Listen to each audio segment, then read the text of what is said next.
Uy, Shai! Kain tayo.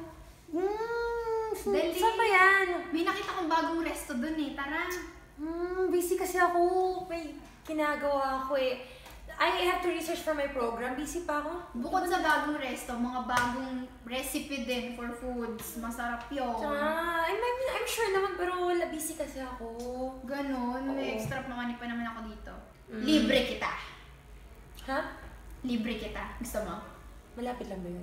Oo, ilang lakad lang nandun na tayo. Tara na, ano ba yan? Sige na nga, pinipilit mo kasi ako eh. Don't worry, ako ba namang good friend ako? I'll go with you.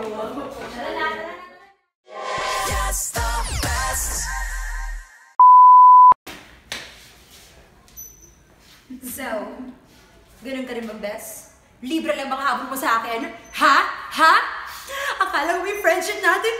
Eme.